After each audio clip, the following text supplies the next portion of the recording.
ٹھیک شبلی صاحب، اچھا ایم کیو ایم کے حوالے سے اگر میں جاننا چاہوں کیا وجہ رہی ہے کہ اتحادی اپوزیشن سے مل رہے ہیں جا کر، اور نہ صرف یہ بات بھی کی گئی کہ شیخ صاحب کی طرف سے بھی کہ 5 سیٹوں والے ہمیں بلیک میل کر رہے ہیں، تو یہ نوبت کیوں آئی ہے؟ خاص طور پہ اگر اس سے اسپیسیفکلی آپ ایم کیو ایم کے حوالے سے بتا سکیں، کیا وہ ایسا چاہ رہے تھے جو آپ پورا نہیں کر سکے اور ان کو پیپلز پارٹی کے ساتھ بیٹھ کے بات چیت معاملات سیٹ کر لیے؟ دیکھیں، میں جہاں تک کہ ایم کیو ایم کے ہمارے جتنے بھی اتحادی ہیں، ہم سمجھتے ہیں کہ انہوں نے ہمارے ساتھ کام کیا ہے، اور ہم ابھی بھی سمجھتے ہیں کہ کوئی ایسی بات نہیں ہے، کوئی ڈیفینیٹ چیز نہیں ہے. جس طرح میں پھر ریپیٹ کروں گا کہ آپ انڈر ایسٹیمیٹ کر رہی ہیں، آپ اور فہد بھی انڈر ایسٹیمیٹ کر رہے ہیں، اور جو اسماعیل ہیں وہ تو ان کے تو خواب ہوں گے اور خواہشیں، اور ان کی جو اقتدار سے باہر رہنا، اور وہ جو انہوں نے ایک نظام اس ملک میں رائج کیا ہوا تھا، جس میں کہ جو پرائم منسٹر اور ان کے قریبی ساتھی تھے، انہوں نے بہت مزے کیے، خوب مل کے ملک کو لوٹا. تو اب ان کی جو ہے تو رالیں پھر ٹپک رہی ہیں. لیکن فیکٹ یہ ہے کہ پاکستان کی پولیٹکس میں آپ کو ماضی میں بھی پتا ہے کہ کیا ہوتا رہا ہے، اور ابھی بھی ایک چیز، لیکن ایک بڑی عجیب سی بات ہے کہ یہ ابھی اس وقت یہ تبصرے کرنا کہ جی پرائم منسٹر کو یہ کام پہلے کر لینا چاہیے تھا. دیکھیں، ہر پولیٹیکل پارٹی کی اپنی لوکل پولیٹکس ہوتی ہے، اور ایم کیو ایم کی کراچی تک ان کی پولیٹکس ہے، اور وہ پیپلز پارٹی سے کئی بار دس چکے ہیں، اور پیپلز پارٹی نے ہمیشہ ان کے ساتھ ایک قسم کی غداری کی ہے اور اپنے وعدوں سے انحرافی کی ہے.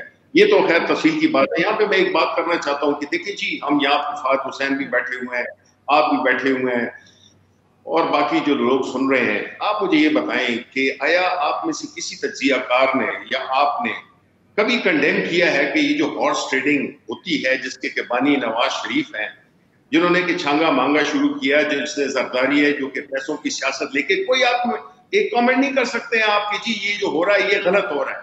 آپ لوگ اس میں اپنا حصہ ڈال رہے ہیں، like you are becoming part of this all this dirty game, جس میں کہ ہارس ٹریڈنگ کو آپ لفظاً بھی کنڈیم نہیں کر رہے ہیں. یہ فرض ادا ہوتا ہے.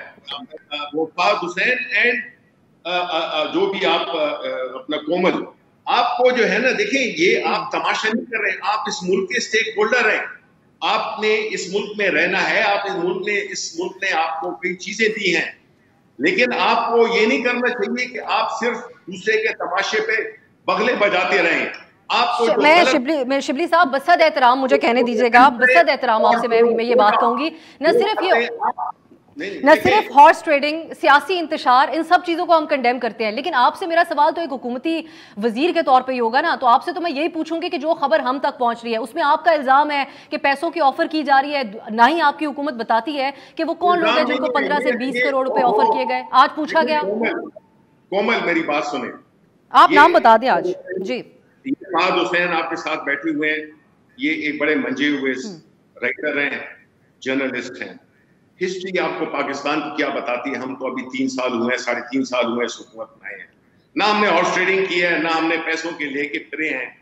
یہ سینٹ کے الیکشنز میں آپ نے دیکھ لیا کہ یوسف اللہ گیلانی کے بیٹے کیا کر رہے تھے، کس طرح یہ ضمیروں کے سوداگر ہیں، یہ پیسے بناتے ہیں. مفتی اسماعیل بھی شبلی صاحب، ابھی آپ کی پارٹی میں جن لوگوں کو آفر کی گئی ہے ان کے نام آپ بتا سکتے ہیں شبلی صاحب؟ پھر میں پاس آپ کی طرف جاتی ہوں. ہم تو دیکھیں نام ہم تو وہ پارٹی ہے جس نے کہ اپنے پارٹی میں جو 20 ممبران جنہوں نے کہ پیسے لیے تھے سینٹ کے الیکشن میں، ان کو ہم نے پارٹی سے نکال دیا. کسی اور پارٹی میں یہ آفر ہونے والوں کا نام تو فخریہ طور پہ بتانا چاہیے. شبلی صاحب میرے ساتھ ہی رہے گا، کیونکہ انہوں نے ریجیکٹ کر دیا عمران خان صاحب کے لیے 15-20 کروڑ کی آفر.